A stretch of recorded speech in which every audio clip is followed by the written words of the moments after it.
আগামী নির্বাচনে তাদের সঙ্গে আমাদের এই লড়াই, তাদের জন্য আমাদের লড়াই। আপনারা সাথে থাকুন।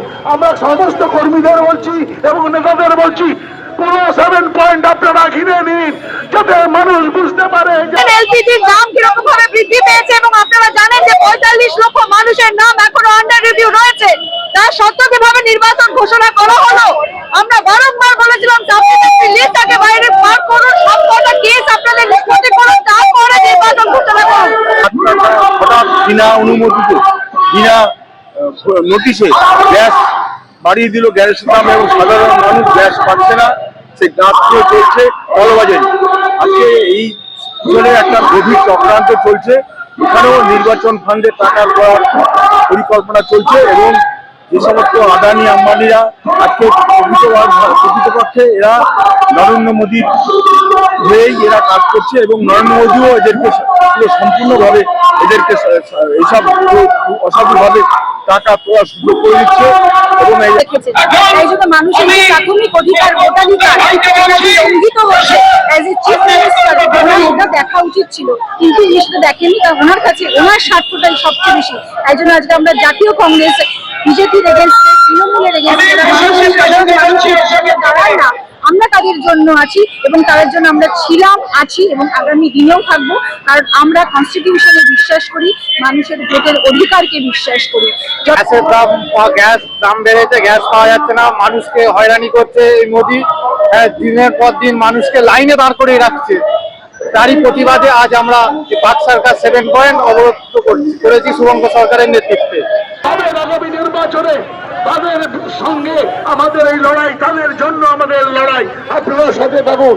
আমরা সমস্ত কর্মীদের বলছি এবং নেতাদের বলছি, পুরো 7 পয়েন্ট আপনারা ঘিরে নিন, যাতে মানুষ বুঝতে পারে যে মানুষের স্বার্থে, নাগরিক স্বার্থে আমাদের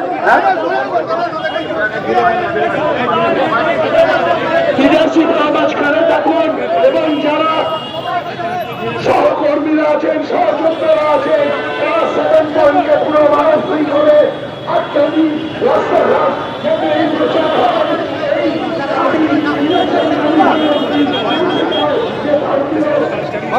আমরা এই মুহূর্তে দেখাচ্ছি চারিদিকে ঘিরে রেখেছে কংগ্রেস কর্মীরা, এবং তারা মানববন্ধন করছে। মানববন্ধন এখন পুরো পাক সার্কাসটাকে গোল করে ঘিরে ধরা হয়েছে। সেই দৃশ্য আমরা আপনাদের সামনে দেখাচ্ছি। দিদি, আজকে কি করছেন? দেখুন, আপনারা জানেন এলপিজির দাম কিরকম ভাবে বৃদ্ধি পেয়েছে। এবং আপনারা জানেন যে 45 লক্ষ মানুষের নাম এখনো আন্ডার রিভিউ রয়েছে। তার সত্ত্বেও কিভাবে নির্বাচন ঘোষণা করা হলো। আমরা বারংবার বলেছিলাম লিস্টটাকে বাইরে বার করুন, সব কটা কেস আপনাদের লিস্টে করুন, তারপরে নির্বাচন ঘোষণা করুন। কিন্তু তা হয়নি। সেটার প্রতিবাদে আজকে জাতীয় কংগ্রেস রাস্তায় নেমে প্রতিবাদ করছে। মানুষের ভোটের অধিকার রক্ষার্থের জন্য আমরা রাস্তায় থাকবো। বলছি দিদি, যদি নির্বাচন কমিশন না মানে তাহলে কি ভোট বয়কট করবে? না, ভোট বয়কট আমরা নিশ্চয়ই করবো না। আমরা ভোট থাকবো। আমরা মানুষকে আমরা কিভাবে বিরুদ্ধ করবো।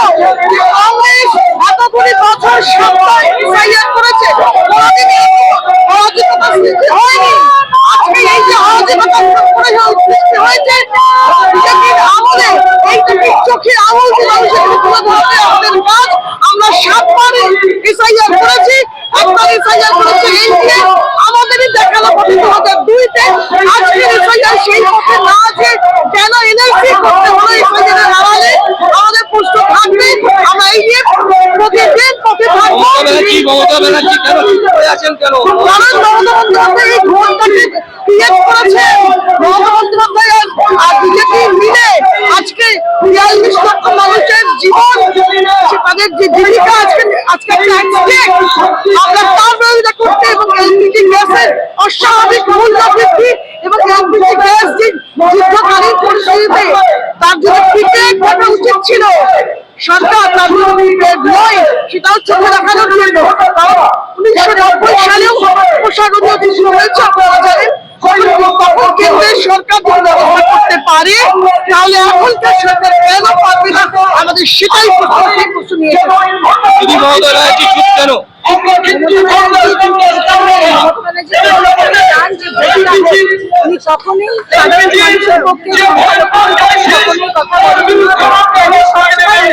মানুষের পক্ষে দেখেছেন। তাই জন্য মানুষের যে প্রাথমিক অধিকার ভোটাধিকার লঙ্ঘিত হচ্ছে অ্যাজ এ চিফ মিনিস্টার এটা দেখা উচিত ছিল, কিন্তু উনি সেটা দেখেননি। কারণ ওনার কাছে ওনার স্বার্থটাই সবচেয়ে বেশি। তাই জন্য আজকে আমরা জাতীয় কংগ্রেস বিজেপির এগেন্স্টে, তৃণমূলের এগেন্স্টে সাধারণ মানুষের দাঁড়ায় না, আমরা তাদের জন্য আছি এবং তাদের জন্য আমরা ছিলাম, আছি এবং আগামী দিনেও থাকবো। কারণ আমরা কনস্টিটিউশনে বিশ্বাস করি, মানুষের ভোটের অধিকারকে বিশ্বাস করি। যতদিন না ন্যায্য ভোটারদের তালিকায় যুক্ত করা হবে ততদিন পর্যন্ত আমাদের এই আন্দোলন চলতেই থাকবে। যদি না করে মানে যেভাবে যে অবস্থায় দাঁড়িয়ে আছে বয়কট করা সম্ভব না, কারণ ভোট মানুষের সাধারণ অধিকার। ভোট হবে, কিন্তু তার জন্য আমরা মামলা করা নিশ্চয়ই আমাদের সম্ভব।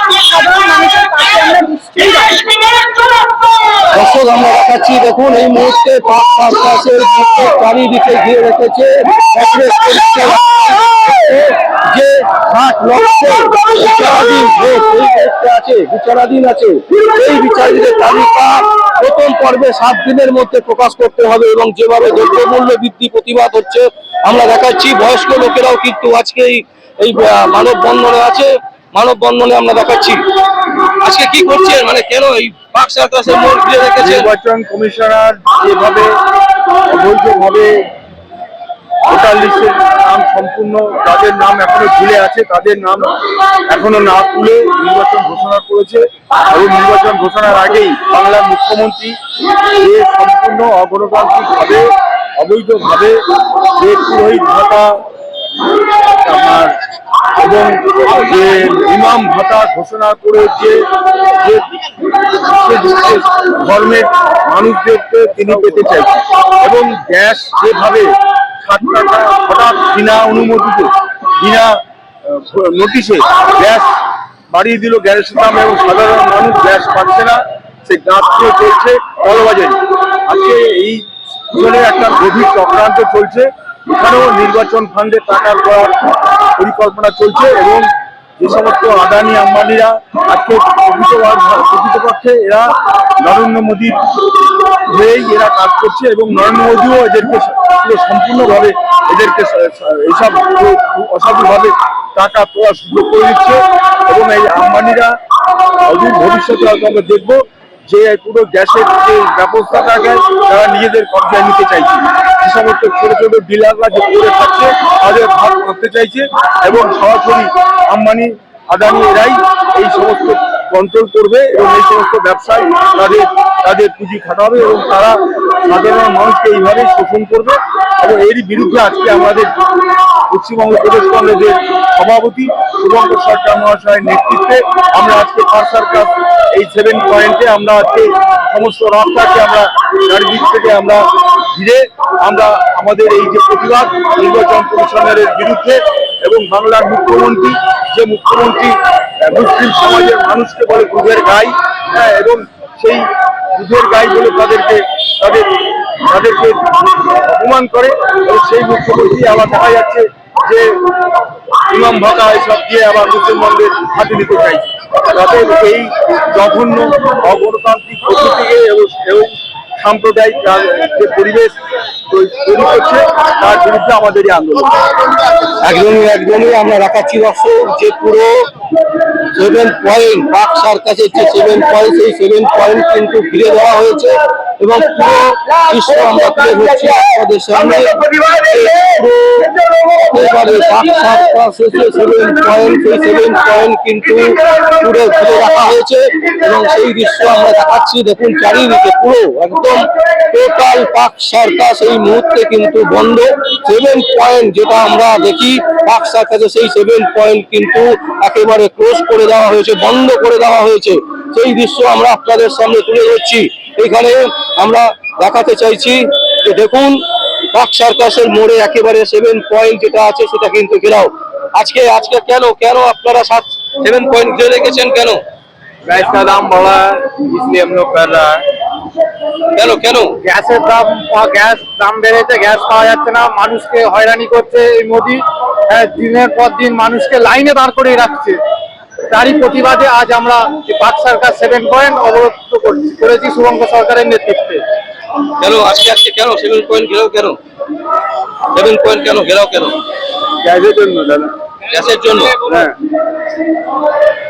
দর্শক আমরা দেখাচ্ছি আরো কিছু দৃশ্য আপনাদের সামনে তুলে ধরবো, যেখানে দেখানো হচ্ছে যে 7 পয়েন্ট যে ঘিরে রাখা হয়েছিল সেই 7 পয়েন্ট এই মুহূর্তে তুলে দেওয়া হয়েছে, এবং সেটাও কিন্তু যে বাইক গুলো যেগুলো আছে গাড়ি কিন্তু চলাচল করছে। এখন আমরা সেই দেখাচ্ছি।